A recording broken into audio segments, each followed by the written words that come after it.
ಪ್ರಿಯರೇ, ತಮಗೆಲ್ಲರಿಗೂ ನನ್ನ ವಂದನೆಗಳು. ಸಾಧಾರಣ ಕಾಲದ 15ನೇ ಭಾನುವಾರ. ಇವತ್ತು the parable of the sower, ಬಿತ್ತುವವನ ಸಾಮರ್ಥ್ಯ, ಆ ಅರ್ಥವನ್ನು ನಾವು ಧ್ಯಾನಿಸಲಿಕ್ಕೆ ಹೋಗ್ತಾ ಇದ್ದೇವೆ. ದೇವರ ವಾಕ್ಯಕ್ಕೆ ಶಕ್ತಿ ಇಲ್ಲ ಅಂತ ಅಲ್ಲ, ಆದರೆ ಈ ದೇವರ ವಾಕ್ಯ ಎಲ್ಲಿ ಬೀಳ್ತದೆ ನೋಡಿ, ಅದು ಇಂಪಾರ್ಟೆಂಟ್. ನೋಡಿ, ದೇವರ ವಾಕ್ಯಕ್ಕೆ ವಿವಿಧ ರೀತಿಯ ಜನರು ವಿವಿಧ ರೀತಿಯಾಗಿ ಪ್ರತಿಕ್ರಿಯಿಸ್ತಾರೆ. ಆದ್ದರಿಂದ ಯೇಸುಸ್ವಾಮಿಗೆ ಇದು ನಿಖರವಾಗಿ ತಿಳಿದಿತ್ತು. ಏನಂದರೆ, ನನ್ನ ದೇವರ ವಾಕ್ಯ 100 ಜನ ಕೇಳಿದರೆ ಅದರಲ್ಲಿ 25 ಜನ ಮಾತ್ರ ಸರಿಯಾಗಿ ಕೇಳಿಸ್ತಾರೆ, ಮತ್ತು ಆ 25 ಜನರಲ್ಲಿ ವಿವಿಧ ರೀತಿಯಾಗಿ ಫಲ ಕೊಡ್ತಾರೆ. ಆದ್ದರಿಂದ ಯೇಸುಸ್ವಾಮಿ ದೇವರ ವಾಕ್ಯವನ್ನು ಬಿತ್ತುವುದನ್ನು ಬಿಟ್ಟಿಲ್ಲ. ಈ ಸಾಮರ್ಥ್ಯದಲ್ಲಿ 3 ವಿಚಾರಗಳಿವೆ. ಒಂದು, ಒಬ್ಬ ಆ ಬಿತ್ತುವ ರೈತ. ಎರಡನೇದು ಬೀಜ ಮತ್ತು ಜಾಗ. ಇಂಗ್ಲೀಷ್ನಲ್ಲಿ ಹೇಳುವುದಾದರೆ the sower, the seed and the soil. ಪ್ರಿಯರೇ, ಈ ಬಿತ್ತುವವನು, ಈ ರೈತ ಇದ್ದಾನೆ, ಒಂದೋ ಆ ಹೊಲದ ಒಡೆಯ, ಇಲ್ಲದಿದ್ದರೆ ಕೆಲಸದವ. ಹೊಲದ ಒಡೆಯ ಭಾಳ ಉದಾರಿ ಮನುಷ್ಯ. ಯಾಕೆಂದರೆ ಅವನಿಗೆ ಒಂದು ಆಶೆ ಇದೆ, ಈ ಹಾದು ಹೋಗುವಂಥ ಹಾದಿಯಲ್ಲಿ ಕೂಡ ಆತ ಬೀಜ ಬಿತ್ತಿದರೆ ಫಲ ನನಗೆ ಸಿಗಬೇಕು ಅಂತ, ಅಥವಾ ಕಲ್ಲಲ್ಲಿ ಬಿತ್ತಿದ್ರೂ ನನಗೆ ಫಲ ಸಿಗಬೇಕು, ಅಥವಾ ಈ ಮುಳ್ಳು ಪೊದೆಗಳ ನಡುವೆ ಬಿತ್ತಿದ್ರೂ ಕೂಡ ನನಗೆ ಫಲ ಸಿಗಬೇಕೆಂಬ ಒಂದು ಆಶಾವಾದ ಆತನಲ್ಲಿದೆ. ಅದಕ್ಕಾಗಿ ಆತನಿಗೆ success is not very important for him, ಆದರೆ ಅವೆಲ್ಲವೂ ಫಲ ನೀಡಬೇಕಂತ ಆಶೆ ಪಡ್ತಾನೆ. ಈ ಪ್ರಪಂಚದಲ್ಲಿ ವಿವಿಧ ಥರದ ವ್ಯಕ್ತಿಗಳಿದ್ದಾರೆ. ಅವರೆಲ್ಲರೂ ದೇವರ ವಾಕ್ಯಕ್ಕೆ ಫಲ ನೀಡಬೇಕೆಂಬುದೇ ದೇವರ ಆಶೆ. ಯಾಕೆಂದರೆ ಇವತ್ತಿನ ಮೊದಲ ವಾಚನದಲ್ಲಿ ಯೆಶಾಯ ಪ್ರವಾದಿ ಅದೇ ಹೇಳ್ತಾರೆ, ಹೇಗೆ ಮಳೆ ಆಕಾಶದಿಂದ ಬಿದ್ದು ಫಲ ನೀಡದೆ ಹಿಂತಿರುಗುವುದಿಲ್ಲವೋ, ಅದೇ ರೀತಿ ಈ ಹಾದಿ ಮೇಲೆ ಬಿದ್ದದ್ದು, ಮುಳ್ಳಿನ ಮೇಲೆ ಬಿದ್ದದ್ದು ಅಥವಾ ಕಲ್ಲಿನ ಮೇಲೆ ಬಿದ್ದ ಬೀಜಗಳು ಒಂದಲ್ಲ ಒಂದು ದಿವಸ ಅವರು ಫಲ ನೀಡ್ತಾರೆ ಎಂಬ ಭರವಸೆ ದೇವರಿಗಿದೆ. ಆದ್ದರಿಂದ ಆತನು ಉದಾರಿ. ಇಲ್ಲದಿದ್ದರೆ ಈತ ಕೆಲಸದವನು ಕೂಡ ಆಗಿರಬೇಕು. ಅವನು ತುರಾತುರಿಯಲ್ಲಿ ಕೆಲಸವನ್ನು ಮುಗಿಸಬೇಕಂತ ಹೇಳಿ ಅವನು ಎಲ್ಲ ಕಡೆ ಬಿತ್ತಿ ಆ ಬೀಜಗಳನ್ನು ಮುಗಿಸಿ ಹೋಗ್ತಾನೆ. ಅವನಿಗೆ ಇಂಪಾರ್ಟೆಂಟ್ ಇಲ್ಲ, ಫಲ ನೀಡಲಿ ನೀಡದೇ ಇರಲಿ, ಅವನಿಗೆ ಸಂಬಳ ಸಿಕ್ಕಿದೆ, ಅವನು ಹೋಗ್ತಾನೆ. ಈಗ ಹಾದಿಯಲ್ಲಿ ಬಿದ್ದಂಥ ಬೀಜಗಳು ಅಂತ ನಾವು ಹೇಳ್ತೇವೆ. ಒಂದು, ನಾವು ಪ್ರತಿದಿನ ಒಂದು ಹಾದಿಯಲ್ಲಿ ನಡ್ಕೊಂಡು ಹೋದರೆ ಅಲ್ಲಿ ಒಂದು ಹುಲ್ಲು ಅಥವಾ ಗಿಡ ಬೆಳೆಯುವುದಿಲ್ಲ. ಯಾಕೆಂದರೆ ಅದು ಮಣ್ಣು ಗಟ್ಟಿಯಾಗಿರ್ತದೆ. ಬೀಜ ಒಳಗೆ ಹೋಗಲಿಕ್ಕೆ ಅಲ್ಲಿ ಅವಕಾಶವೇ ಇಲ್ಲ. ಆ ಬೀಜಗಳು ಏನಾಗ್ತವೆ, ಒಂದ ಒಣಗಿ ಹೋಗ್ತವೆ, ಇಲ್ಲದಿದ್ದರೆ ಹಕ್ಕಿ ಪಕ್ಕಿಗಳು ತಿಂದು ಮುಗಿಸ್ತವೆ. ಪ್ರಿಯರೇ, ಈ ಹಾದಿ ಅಂದರೆ ಯಾರು? ಈ ಹಾದಿ ಅಂದರೆ ದೇವರ ವಾಕ್ಯಕ್ಕೆ ತಮ್ಮ ಹೃದಯಗಳನ್ನು ಗಟ್ಟಿ ಮಾಡಿಕೊಂಡವರು. ಅದರ ಅರ್ಥ, ಯೇಸುವಿನ ಕಾಲದಲ್ಲಿ ಧಾರ್ಮಿಕ ಮುಖಂಡರಿದ್ದರು. ಅವರು ಯೇಸು ಹೇಳಿದ್ದು ಒಂದನ್ನು ಕೇಳಲಿಲ್ಲ. ನನಗೆ ಅದರ ಅವಶ್ಯಕತೆ ಇಲ್ಲ, ನನಗೆ ಮೋಶೆಯ ನಿಯಮಶಾಸ್ತ್ರ ಅದು ಸಾಕು ಅಂತ ಹೇಳಿಕೊಂಡವರು. ಆದ್ದರಿಂದ ಅವರ ಬದುಕಿನಲ್ಲಿ ಏನೂ ಬದಲಾವಣೆ ಆಗಿಲ್ಲ. ನೋಡಿ, ಫರೋವ ಅರಸ ಇದ್ದ, ಎಷ್ಟು 10 ಅದ್ಭುತಗಳನ್ನು ಆತ ಬದುಕಿನಲ್ಲಿ ಕಂಡ. ಏನಾದರೂ ಬದಲಾವಣೆ ಆಯಿತೇನೋ? ಏನೂ ಆಗಿಲ್ಲ. ನೋಡಿ, ಕೊನೆಗೆ ಅವನ ಇಡೀ ಸೈನ್ಯ ಆ ಸಮುದ್ರದಲ್ಲಿ ಮುಳುಗಿ ಸತ್ತೊಯ್ದು ನಾಶ ಆಯಿತು. ಈಗ ಏದೇನ್ ತೋಟದಲ್ಲಿ ಆದಾಮ ಅವ್ವಳನ್ನು ದೇವರು ಯಾಕೆ ಇಟ್ಟಿದ್ರು? To plant the seed, to pluck the weed and to kill the snake. ಅರ್ಥಾತ್ ಹೊಸ ಬೀಜಗಳನ್ನು ಅವರು ಬೆಳೆಸಬೇಕು, ಕಳೆಗಳನ್ನು ಕೀಳಬೇಕು, ಕೆಟ್ಟದ್ದನ್ನು ನಾಶಪಡಿಸಬೇಕು. ಆದರೆ ಅದಕ್ಕೆ ಅವರು ಸೋತರು, ಹೃದಯಗಳನ್ನು ಕಲ್ಲು ಮಾಡಿದರು, ದೇವರ ವಾಕ್ಯಕ್ಕೆ ಅವರು ಕಿವಿಗೊಡಲಿಲ್ಲ. ಪ್ರಿಯರೇ, ಈಗ ಎರಡನೇದು, ಈ ಕಲ್ಲು ಬಂಡೆಯಲ್ಲಿ ಬಿದ್ದಂಥ ಬೀಜ. ಇಲ್ಲಿ ಹಾದಿಯಲ್ಲಿ ಬೀಜ ಮಣ್ಣಿನ ಒಳಗೆ ಹೋಗಿಲ್ಲ, ಆದರೆ ಕಲ್ಲು ಬಂಡೆ ಮೇಲೆ ಸ್ವಲ್ಪ ಮಣ್ಣಿರ್ತದೆ, ಅಲ್ಲಿ ಬೀಜ ಮೊಳಕೆ ಒಡೆಯುತ್ತದೆ, ಆದರೆ ಅತಿ ಶೀಘ್ರ ಅದು ಸತ್ತೋಗ್ತದೆ. ಎಷ್ಟೋ ಸಲ ನಾವು ಸಂಡೇ ಪೂಜೆಗೆ ಹೋಗ್ತೇವೆ, ಧ್ಯಾನಕೂಟಗಳಿಗೆ ಹೋಗ್ತೇವೆ. ನೋಡಿ, ಇಮೋಷನಲ್ ಫೇತ್ ಅಂತ ಹೇಳ್ತೇವೆ. ಅಂದರೆ ಭಾವನಾತ್ಮಕವಾಗಿ ಕ್ಷಣಕ್ಕೆ ಕೆಲವೊಮ್ಮೆ ಬೇಗ ಅಳು ಬರ್ತದೆ, ಕೆಲವೊಮ್ಮೆ ನಗು ಬರ್ತದೆ. ಪೂಜೆ ಮುಗಿಸಿ ಚರ್ಚಿನಿಂದ ಆ ಮೆಟ್ಟಿಲು ಇಳಿಯುವಾಗ ನಾನು ಏನು ಕೇಳಿದ್ದೇನೋ ಎಲ್ಲವೂ ಮರ್ತೋಗ್ತದೆ. ಕೆಲವೊಮ್ಮೆ ನಮ್ಗೆ ಹೇಳ್ತಾರೆ, ಇವತ್ತು ಪೂಜೆ ಒಳ್ಳೆಯದಾಯಿತು, ಇವತ್ತು ಪ್ರವಚನ ಒಳ್ಳೆಯದಾಯಿತು, ಮತ್ತೇನಾಯಿತು? ಅಲ್ಲಿಗೆ ಮುಗಿಯಿತು ಪ್ರಿಯರೇ. ಆದ್ದರಿಂದ ಇದಕ್ಕೆ ಉದಾಹರಣೆ ಪೇತ್ರನ ವಿಶ್ವಾಸ ಅದು ಭಾವನಾತ್ಮಕವಾದದ್ದು, ಅದು ಬೇಗ ಅಳ್ತಾನೆ. ನೋಡಿ, ಯೇಸುವನ್ನು ಎಷ್ಟು ಬೇಗ ಅಲ್ಲಗಳೆದನು ಅಷ್ಟೇ ಬೇಗ ಆತ ಅತ್ತ. ಅದರಿಂದ ಪ್ರಿಯರೇ, ಇಮೋಷನಲ್, ಈ ಭಾವನಾತ್ಮಕವಾಗಿ ಇರುವಂಥ ಈ ವಿಶ್ವಾಸ ಅದು ಸರಿಯಾದ ವಿಶ್ವಾಸವಲ್ಲ.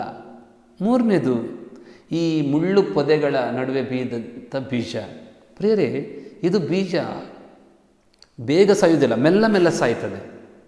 ಮೆಲ್ಲ ಮೆಲ್ಲ ಹೇಗೆ ಅಂದರೆ, ನಮ್ಮದು ಪ್ರಯಾರಿಟಿಗಳು ದೇವರ ವಾಕ್ಯದ ಮೇಲೆ ಇರ್ತವೆ. ಆದ್ದರಿಂದ ಎಷ್ಟೋ ಸಲ ಎಷ್ಟೋ ಜನರು ಇವನು ಸಂಡೇ ಪೂಜೆ ಕೂಡ ಅದು ಕೆಳಗೆ ಬರ್ತದೆ ಅವರ ಬದುಕಿನಲ್ಲಿ, ಬೇರೆ ಪ್ರಾಪಂಚಿಕ ವಿಚಾರಗಳು ಮೇಲೆ ಬರ್ತವೆ. ಈ ಶ್ರೀಮಂತ ಯುವಕ ಇದ್ದಾನೆ ನೋಡಿ, ಅವನಿಗೆ ಯೇಸುವಿನ ಬಳಿ ಬರಲಿಕ್ಕೆ ಮನಸ್ಸಿತ್ತು, ಆದರೆ ಯೇಸುವಿನ ಶಿಷ್ಯನಾಗಲು ಆತನಿಗೆ ಆಗಿಲ್ಲ. ಯಾಕೆಂದರೆ ಪ್ರಾಪಂಚಿಕ ವಿಚಾರಗಳು ಅಷ್ಟು ಇದ್ದವು ಆತನ ಬಳಿ. ಆದರೆ ಆತನೊಬ್ಬ ಪ್ರಾಮಾಣಿಕ ಮನುಷ್ಯ. ನನಗೆ ನಿನ್ನನ್ನು ಹಿಂಬಾಲಿಸಲಿಕ್ಕೆ ಆಗುವುದಿಲ್ಲ, ಗುಡ್ ಬಾಯ್ ಅಂತ ಹೇಳಿದ.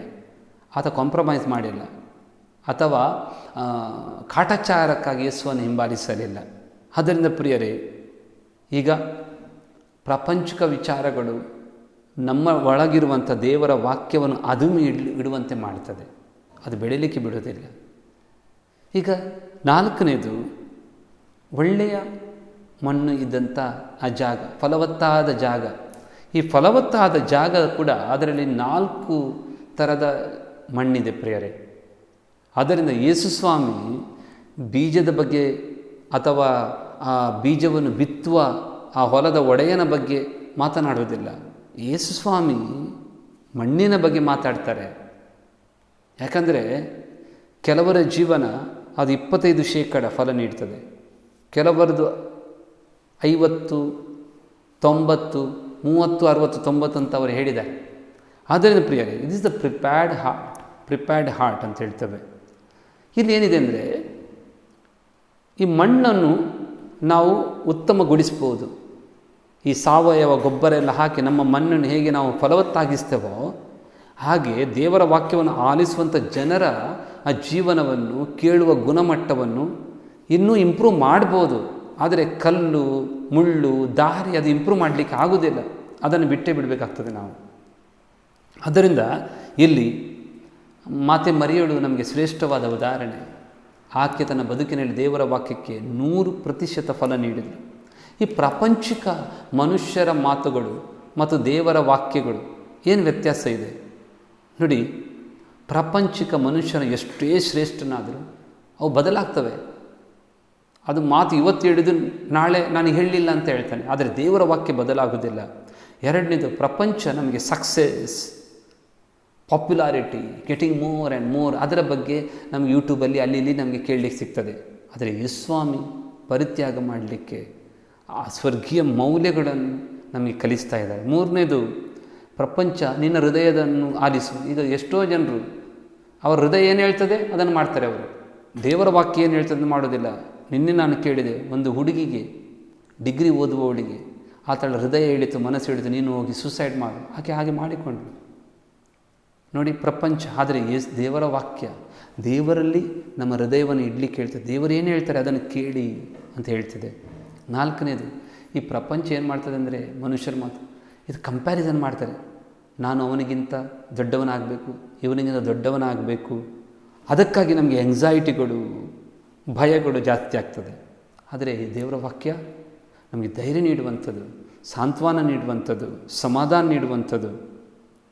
ದೇವರ ವಾಕ್ಯ ದೇವರಲ್ಲಿ ವಿಶ್ವಾಸ ಇಡಲಿಕ್ಕೆ, ಭರವಸೆ ಇಡಲಿಕ್ಕೆ ನಮಗೆ ಕಲಿಸ್ತದೆ. ನಮಗೆ ಸ್ವಾತಂತ್ರ್ಯ ಬೇಡ, ದೇವರೇ ನಮಗೆ ಸರ್ವಸ್ವ ಅಂತ. ಯಾಕೆಂದರೆ ಕಣ್ಣೆತ್ತಿ ನೋಡುವೆನ ಪರ್ವತದತ್ತ, ಕೇಳುವೆ ನನಗೆ ಸಹಾಯ ಎತ್ತನಿಂದ, ನನಗೆ ಸಹಾಯ ಪ್ರಭುವಿನಿಂದ.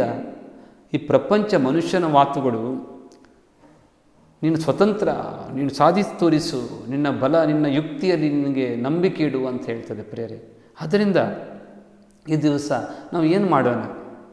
ಈ ಬಿತ್ತುವವನ ಸಾಮರ್ಥ್ಯದಿಂದ ನಾವು ಏನು ಕಲಿಬೇಕಿದೆ ಪ್ರಿಯರೇ? ಹೊಸೆಯ ಪ್ರವಾದಿ ಪುಸ್ತಕದಲ್ಲಿ ಅದೇ 8:7 ಹೇಳ್ತದೆ, ಗಾಳಿಯನ್ನು ಬಿತ್ತಿ ಬಿರುಗಾಳಿಯನ್ನು ಕೊಯ್ದರು. ನಾನು ಏನು ಬಿತ್ತೇನೆ ಇವತ್ತು? ಕೆಟ್ಟತನವನ್ನು ಬಿತ್ತಿದರೆ ನಾನು ಕೆಟ್ಟತನೇ ಕೊಯ್ತಾನೆ. ದೇವರ ವಾಕ್ಯವನ್ನು ಬಿತ್ತಲಿಕ್ಕೆ ನನಗೆ ಎಷ್ಟೊಂದು ಅವಕಾಶವಿದೆ. ಕೊರಿಂಥದವರಿಗೆ ಬರೆದ ಪತ್ರ 2ನೇ ಪತ್ರ ಅದೇ 9:6 ಅವ್ರು ಹೇಳ್ತಾರೆ, ಯಾರು ಅಲ್ಪವಾಗಿ ಬಿತ್ತುತ್ತಾನೋ ಅದು ಅಲ್ಪವೇ ಕೊಯ್ತಾನೆ, ಯಾರು ಯಥೇಷ್ಟವಾಗಿ ಬಿತ್ತಾನೋ ಹೇರಳವಾಗಿ ಕೊಯ್ತಾನೆ. ಇವತ್ತು ನಾನು ದೇವರ ವಾಕ್ಯವನ್ನು ಬಿತ್ತಲಿಕ್ಕೆ ಎಷ್ಟೊಂದು ಅವಕಾಶಗಳಿವೆ ನೋಡ್ರಿ. ಈಗ ನಾನು ನಿಮಗೆ ಹೇಗೆ ಈ ದೇವರ ವಾಕ್ಯವನ್ನು ಈ ಮೊಬೈಲ್ ಯೂಸ್ ಮಾಡಿ ನಾನು ಹೇಳ್ತಾ ಇದ್ದೇನೆ, ಹಾಗೆ ನಿಮಗೆ ಕೂಡ ಎಲ್ಲರಿಗೆ ದೇವರ ವಾಕ್ಯವನ್ನು ಯಥೇಚ್ಛವಾಗಿ ಬಿತ್ತಲಿಕ್ಕೆ ಅವಕಾಶವಿದೆ. ಯೋಹಾನ ಸುವಾರ್ತೆ ಅಧ್ಯಾಯ 4:38 ಹೇಳ್ತದೆ, ನೀವು ಕೆಲಸ ಮಾಡದ ಕಡೆಯಲ್ಲಿ ನೀವು ಕೊಯ್ಯುವಿರಿ ಮತ್ತು ಯಾರದೋ ಬೇರೆಯವರ ಶ್ರಮದ ಫಲ ನಿಮಗೆ ಸಿಗುವುದು. ಇವತ್ತು ಯಾರೋ ಪ್ರವಾದಿಗಳು, ಶ್ರೇಷ್ಠ ವ್ಯಕ್ತಿಗಳು, ಗುರುಗಳು ನಮ್ಮ ಊರಿಗೆ ಬಂದು ದೇವರ ವಾಕ್ಯ ಬಿತ್ತಿದ್ರು, ಅದರ ಫಲವನ್ನು ನಾವು ಅನುಭವಿಸ್ತಾ ಇದ್ದೇವೆ. ನಾವು ಬಿತ್ತಿದರೆ ಮಾತ್ರ ನಮ್ಮ ಮಕ್ಕಳು, ಮೊಮ್ಮಕ್ಕಳು ಈ ಭೂಮಿಯಲ್ಲಿ ದೇವರ ವಾಕ್ಯವನ್ನು ಕೊಯ್ಯಲಿಕ್ಕೆ ಅವರಿಗೆ ಸಾಧ್ಯವಾಗ್ತದೆ. ಇಲ್ಲದಿದ್ದರೆ ಅವರು ಏನು ಕೊಯ್ಯಬೇಕು ಹೇಳಿ? ಕೊನೆಯದಾಗಿ ಪ್ರಿಯರೇ, if the soil is prepared by God, the harvest is plenty. ಅಂದರೆ there is a great explosion ಅಂತ ಹೇಳ್ತೇವೆ. ಕೆಲವರು ನಮ್ಮ ಹಾಗೆ ಕ್ರೈಸ್ತರಾಗಿ ಹುಟ್ಟಿಲ್ಲ, ಅವರಿಗೆ ಎಲ್ಲೋ ದೇವರ ವಾಕ್ಯ ಸಿಕ್ಕಿತು, ಅದನ್ನು ಅವರು ಹಿಡಿದುಕೊಂಡು ಯೇಸುವನ್ನು ಹಿಂಬಾಲಿಸಿದರು. ಇವಾಗ ಶ್ರೇಷ್ಠ ದೇವರ ವಾಕ್ಯವನ್ನು ಪ್ರಚಾರಪಡಿಸುವಂಥ ಶ್ರೇಷ್ಠ ವ್ಯಕ್ತಿಗಳು, ಸಾಧು ಸುಂದರ್ ಸಿಂಗ್ ಒಂದು ಶ್ರೇಷ್ಠ ಉದಾಹರಣೆ ಪ್ರಿಯರೇ ನೋಡಿ. ಆದ್ದರಿಂದ ಅವರಿಗೆ ದೇವರ ವಾಕ್ಯ, ಅವರ ಹೃದಯವನ್ನು ದೇವರ ವಾಕ್ಯಕ್ಕೆ ದೇವರೇ ಸಿದ್ಧಪಡಿಸಿದರು. ಈ ಸಂತ ಪೌಲು ದೇವರ ವಾಕ್ಯಕ್ಕೆ, ಯೇಸುವಿನ ವಾಕ್ಯಕ್ಕೆ ಅವರ ಹೃದಯವನ್ನು ದೇವರೇ ಸಿದ್ಧಪಡಿಸಿದರು. ಆದ್ದರಿಂದ let us allow God to prepare a heart for the word of God. ಆದ್ದರಿಂದ ಈ ದೇವರ ವಾಕ್ಯವನ್ನು ಆಲಿಸಿದ ನಿಮಗೆಲ್ಲರಿಗೂ ನಾನು ವಂದಿಸ್ತೇನೆ ಪ್ರಿಯರೇ. ನೀವು ಕೂಡ ಈ ದೇವರ ವಾಕ್ಯವನ್ನು ಯಾವ ರೀತಿ ನಾನು ಬೇರೆಯವರಿಗೆ ಹಂಚಬಹುದು? ಒಂದು ಇಬ್ಬರಿಗೆ, ಜಾಸ್ತಿ ಬೇಡ, ಒಂದು ಇಬ್ಬರ ಬದುಕಿನಲ್ಲಿ ದೇವರ ವಾಕ್ಯವನ್ನು ನಾವು ಬಿತ್ತಿದರೆ ನಾವು ಶ್ರೇಷ್ಠ ವ್ಯಕ್ತಿಗಳಾಗ್ತೇವೆ. ಆದ್ದರಿಂದ ಈ ದೇವರ ವಾಕ್ಯವನ್ನು ಆಲಿಸಿದ ನಿಮ್ಮೆಲ್ಲರನ್ನು ನಾನು ವಂದಿಸ್ತೇನೆ. ವಂದನೆಗಳು ಪ್ರಿಯರೇ. ಶುಭವಾಗಲಿ.